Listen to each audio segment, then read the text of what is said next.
Assalamualaikum warahmatullahi wabarakatuh. Dahulu kala, saat dimana batu dan laut sajalah yang mampu menyimpan memori ini, Pulau Kalimantan merupakan suatu daratan datar yang amat luas. Semua orang dapat berjalan dengan mudah kemanapun mereka mau. Tidak ada bukit yang menjulang maupun tanah landai yang dalam. Hanya ada lautan yang datar untuk berenang dan daratan yang datar untuk berjalan. Manusia tinggal dengan damai di atasnya.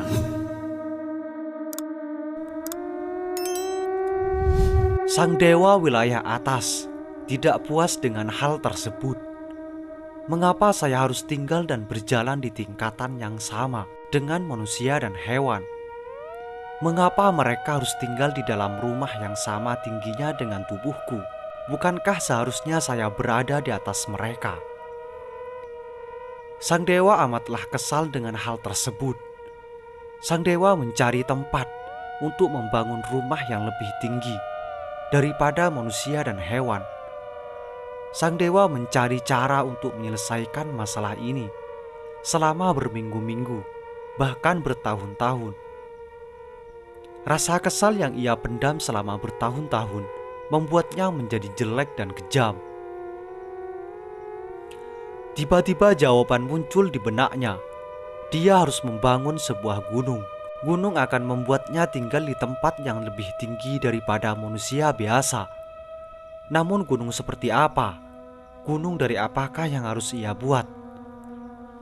Dia berpikir dan mengamati bebatuan, tanah, rerumputan, semak belukar, dan pohon yang besar. Namun dari semua itu, tidak ada yang cukup mulia untuk membangun gunung dan rumahnya. Akhirnya sang dewa memutuskan emas. Emas berkilau dan bercahaya. Emas juga amatlah indah dan mulia. Emas juga dipercaya sebagai benda yang amat berharga oleh rakyat sekitar.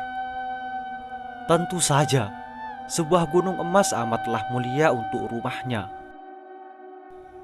Kemudian ia menyulap semua emas yang ada di muka bumi dan membentuknya menjadi gunung yang menjulang amat tinggi, lebih berkilau di pagi hari dibandingkan dengan cahaya matahari itu sendiri. Para rakyat amat terkesima. Mereka menyanyikan kidung dan pujian, serta tunduk kepada sang dewa.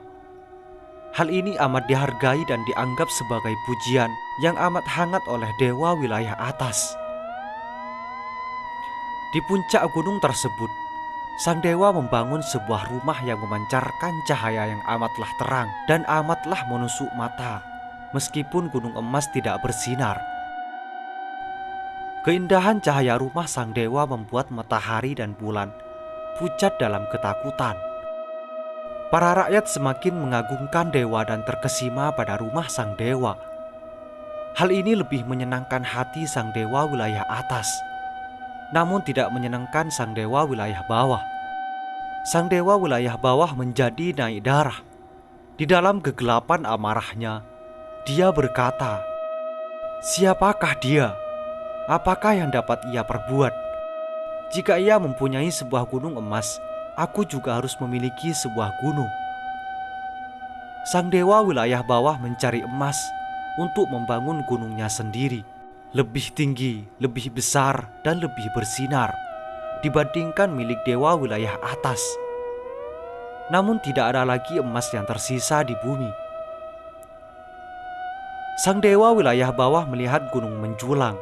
Ia tidak mau kalah dan merasa terkutuk. Dan akhirnya ia tidak dapat menahan keinginannya lagi. Dan ia pun memutuskan untuk membangun gunung miliknya dengan apapun yang tersisa, seperti bebatuan dan tanah.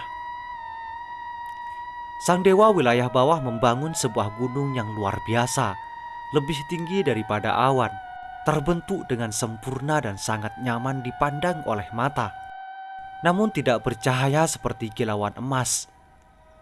Gunung itu tidak menyilaukan mata, maka para rakyat tertawa dan meremehkannya.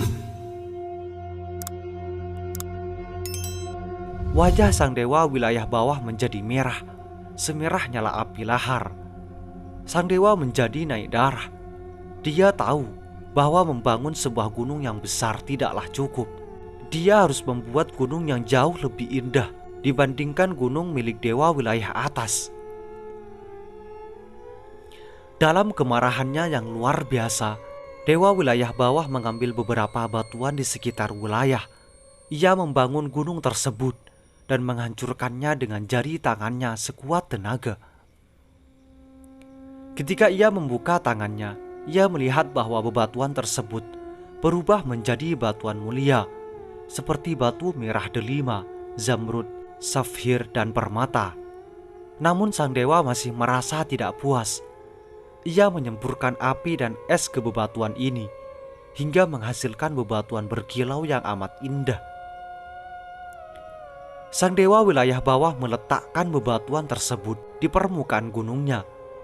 Kemudian ia terus-menerus menghancurkan dan menggali lebih banyak bebatuan dan menyemburkan api dan es ke bebatuan tersebut, hingga gunung miliknya ditutupi dari atas hingga bawah oleh bebatuan mulia terindah dengan berbagai warna yang tidak dapat dibayangkan keindahannya.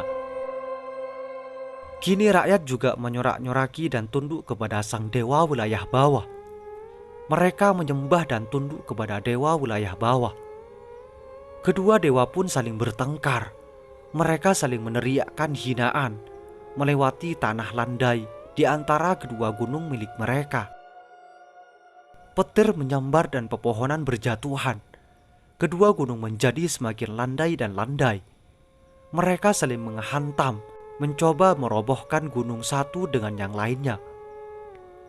Akhirnya kedua gunung meledak dalam erupsi api lahar yang menutupi langit dengan debu asap dan awan.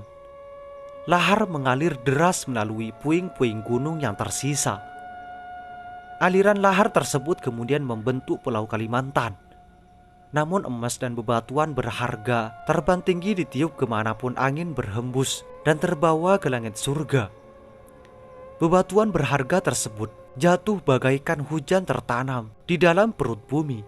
Bebatuan tersebut menanti hingga manusia pada generasi ke-1000 menggali dan menemukan mereka.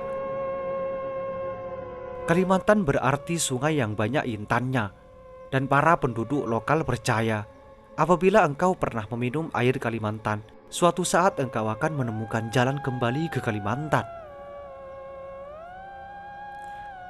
Itulah legenda terbentuknya Pulau Kalimantan. Semoga ini menjadi wawasan bagi kita semua dan menjadi pelajaran atau pengetahuan bagi masa yang akan datang.